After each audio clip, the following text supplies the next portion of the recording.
আসসালামু আলাইকুম। তো চলে আসলাম আমি আবার আপনাদের কাছে নূতন একটি ভিডিও নিয়ে।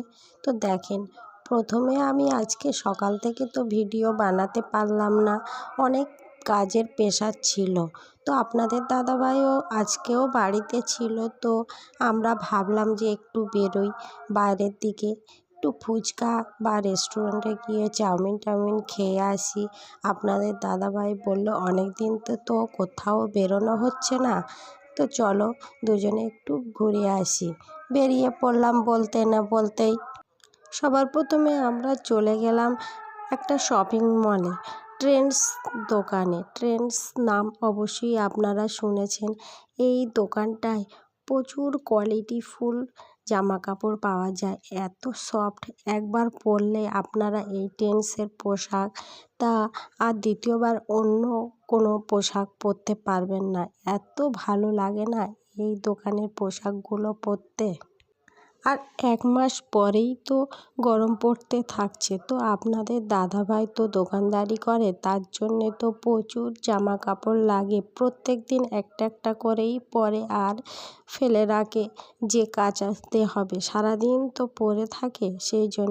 ওই জন্যে দুজনে বেরিয়েছিলাম বলে আপনাদের দাদাভাই ও আমি বললাম যে চলো কিছু শপিং করি আজকে। তো দাদাভাই আর আমি চলে গেলাম। ফার্স্ট আমি ঢুকে প্রথমেই লেডিস কাউন্টারেই গেছিলাম। সেখানে গিয়ে অনেক সালোয়ার কামিজ কুর্তি দেখলাম। তো সেখান থেকে আমি দুটো কুর্তি ও একটা লং সালোয়ার কামিজ নিলাম। বেশ খুব সুন্দর না, খুব খারাপও নয়, একটু মাঝারি টাইপের নিলাম, যে নর্মালি সব জায়গায় পরে বেড়ানো যাবে।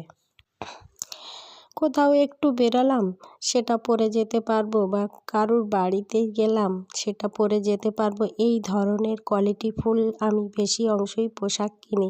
খুব দামি কোয়ালিটির পোশাক কিনি না, ওগুলো শুধুমাত্র তো বিয়েবাড়িতেই পরা চলে, কিন্তু বিয়েবাড়ি বছরে বা কটাই পড়ে।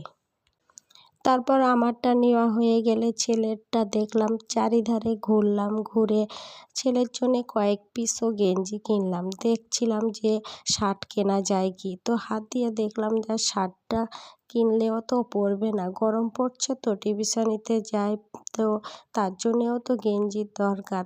শার্ট খুব একটা পরতে চায় না। আর আপনাদের দাদাভাই কয়েকটি প্যান্ট নিল, দুটো তিনটে, আর কয়েকটি গেঞ্জি নিল। কম কোয়ালিটি ফুল ড্রেস এখানে তো পাওয়া যায় না, এখানে বেশ দামি সব কিছুই পাওয়া যায়, কিন্তু পরে খুব আরামদায়ক। এই জন্যে চলে গেলাম আমরা ট্রেন্ডসের দোকানে। ট্রেন্ডসের দোকানে প্রচণ্ড মাল, প্রচণ্ড ভালো ভালো কোয়ালিটিফুল মাল ছিল। তো তার মধ্যে বেছে নিলাম, নিয়ে দুজনেই চললাম, যে সমস্ত কিছু তো কেনাকাটা হয়ে গেল, এবার চলো আমরা বিল কাউন্টারে যাই বলে আমরা দুজনে নিচে নেমে আসলাম। এসে আপনাদের দাদাভাই বিল কাউন্টারে গেল, গিয়ে বিল করলো। তার ফাঁকে আমি আবার মলটাকে আশেপাশে দেখছিলাম যে আর কি নেওয়া যায়। তো আপনাদের দাদাভাই বলল আজকে আর কিছু নিতে হবে না, অনেক কিছুই শপিং করা হয়ে গেল আমাদের। এরপর দুজনেই চলে আসলাম একটা রেস্টুরেন্টে। বাইরে বেরালাম তো কিছু না খেয়ে কি বাড়িতে ফেরা যায়। আপনাদের দাদাভাই বলল চলো রেস্টুরেন্টে যাই, ফুচকা তো প্রায় দিনেই খাওয়া হয়, কিন্তু আমি বেশি অংশ ফুচকাটাই পছন্দ করি এসবের থেকে। তো আপনাদের দাদাভাই এখানে নিয়ে নিয়েছিল মাটন ভুনা আর 1 পিস করে পরোটা।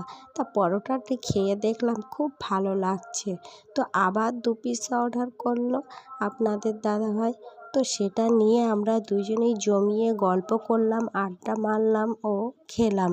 খেয়ে প্রায় বাড়ি চলে আসার সময় হলো। কিছু প্যাকিং করেও নিলাম ছেলে ও বাড়ির ফ্যামিলির জন্য।